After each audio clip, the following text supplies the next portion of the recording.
Boa tarde, meu nome é Vinícius e hoje eu vou apresentar sobre a ciência física envolvida no voo de qualquer objeto no nosso dia a dia. Então, primeiro, uma apresentação sobre a linha de progresso de toda a apresentação em geral. Então, primeiro a gente vai ter a física, os primórdios dela, como que surgiu e as origens. Depois a gente vai ter a introdução à mecânica.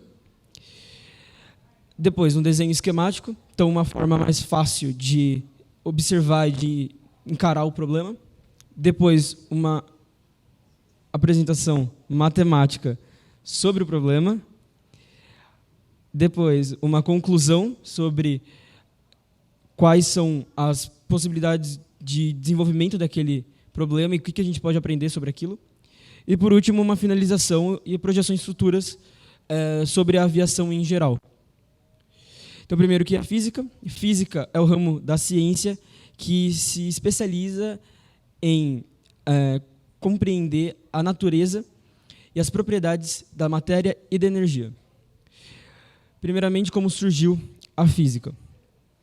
Então, a física ela surgiu no Renascimento. Então, o Renascimento foi uma era onde a ciência teve espaço para se desenvolver de uma forma a completar as lacunas do conhecimento da população em geral. Então, esse renascimento ele foi de uma intensidade maior na porção oeste europeu, e com isso, vários dos grandes renascentistas físicos são desses países. Então, um exemplo é o Kepler, sim, os mesmos dos planetas, que foi um grande físico e desenvolveu diversos ramos dentro da física. Os gregos, eles também tinham grande, pode-se dizer até uma certa paixão sobre descobrir a sua natureza ao seu redor.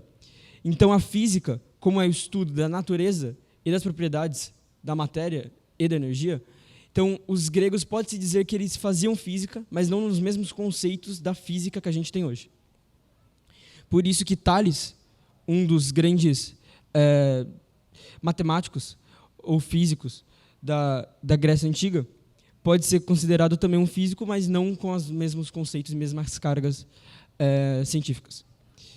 Então, a física para os gregos, o conceito física para os gregos, era somente algo para analisar o meio ao redor deles. Então, analisar a matéria ao seu redor. Introdução à mecânica. Então, a criação da mecânica foi por Isaac Newton, que foi o criador de tudo. Ele desenvolveu todas as suas fórmulas e toda a sua progressão dentro da mecânica. Então, ele categorizou os tipos de movimento e padronizou toda a física e quantificação sobre estudos sobre os objetos ao seu redor da época. Então, a história da maçã que caiu na sua cabeça, e assim ele teve a ideia da fórmula da gravidade, não foi algo nessas linhas. Essa história foi criada para os alunos, nas salas de aula, conseguirem compreender o que se trata todas as fórmulas que Newton desenvolveu. Principalmente a fórmula da força-peso, que descreve a queda da maçã. E o formulário, todas essas fórmulas, foi desenvolvida, sim, por ele, que os movimentos, você pode observar aqui que tem um movimento uniformemente variado, essa fórmula maior aqui, o movimento uniforme, essa fórmula menor, tem o trabalho, força resultante, e as duas variações médias importantes que a gente tem, a velocidade e a aceleração. Então, ele criou basicamente isso. Tem mais fórmulas, mas para conceitos mais ramificados e mais especializados em cada um dos problemas que você vai encontrar. E, nessa mesma época, alguns anos depois, um cientista, o evangelista Torricelli, complementou as ideias de Newton com a sua fórmula, que está o desenvolvimento ali, que ele fez exatamente esse desenvolvimento, ele chegou na fórmula que remove o fator do tempo da fórmula do movimento uniformemente variado, o que torna muito mais simples, porque vários problemas você não vai ter o movimento, você não vai ter o tempo. O desenho esquemático, uma forma mais simples de apresentar o problema para você conseguir resolver. Então, primeiramente, esse problema, esse desenho esquemático, é sobre um avião A320 da Airbus.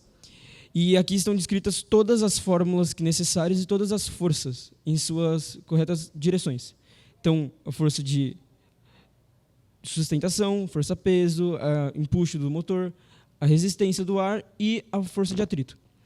E todas as suas fórmulas e matemáticas de valores de coeficientes e de variáveis estão descritas aqui. Então, isso aqui é só para você olhar e saber o que você está se tratando, onde que você tem que calcular, onde você tem que ver. Depois do desenho esquemático, você parte para a resolução em si. A resolução eu separei em duas frentes. A frente horizontal, que são todas as forças e vetores horizontais, que a gente está com a força resultante horizontal sendo igual ao empuxo total dos motores, menos a força de atrito com o asfalto, menos o arrasto criado pelo ar na fuselagem. Aplicando as fórmulas vistas anteriormente lá no desenho esquemático, você atinge tais números, que após a conta, nós podemos perceber que só o motor ele deve produzir para superar todas as forças de arrasto, todas as forças que atrasam o movimento, no mínimo 10.960 newtons, o que é bastante. Tá. Verticalmente, o que é mais importante, o avião voa, então verticalmente, força resultante é igual a força de sustentação menos o peso. Mesmos cálculos, vai chegar nesse número que descreve quantos newtons, que é a unidade de força da física, são necessários para fazer o avião voar e para ele subir, que é a sustentação padrão. As conclusões. As conclusões disso você pode ter é que, bom, para um avião voar, não é necessário somente você ter uma capacidade de velocidade. Você precisa da asa, realmente. E a capacidade de sustentação da asa é descrita pelo seu perfil. Então, se o seu perfil tem um certo que a gente chama de ângulo de ataque, que é o ângulo com horizontal, escrito por θ, você é criado duas zonas de pressões diferentes que gera sustentação. Então, todas essas contas, os engenheiros têm que fazer para pegar a sustentação ser o suficiente para levantar todo o peso do avião. Então, os engenheiros realmente fazem essas contas nos setores da Boeing ou da Airbus. As projeções e algumas previsões do futuro. Então, as projeções do mercado, quais são?